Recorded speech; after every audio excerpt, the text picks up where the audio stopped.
पटना में खरीद जमीनिया हमार प्यारा खैमलिनिया।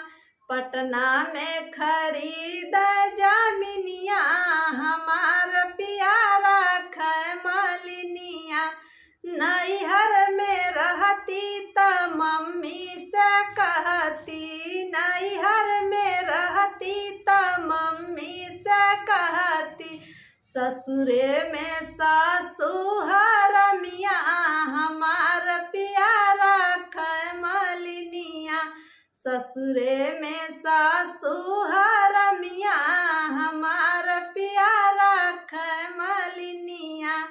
पटना में खरीद जमीनिया हमार प्यारा खैमलिनिया। नैहर में रहती त चाची से कहती, नैहर में रहती त चाची से कहती। ससुरे में जेठान जी हरमिया हमार प्यारा खैमलिनिया।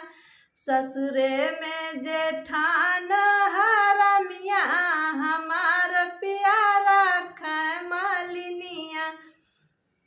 पटना में खरीद जमीनिया हमार प्यारा खैमलिनिया। नैहर में रहती त भाभी से कहती, नैहर में रहती त दीदी से कहती। ससुरे में ननद हरजैया हमार प्यारा खैमलिनिया।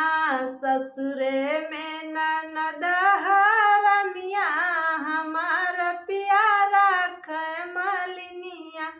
पटना में खरीद जमीनिया हमार प्यारा खैमलिनिया, हमार प्यारा खैमलिनिया।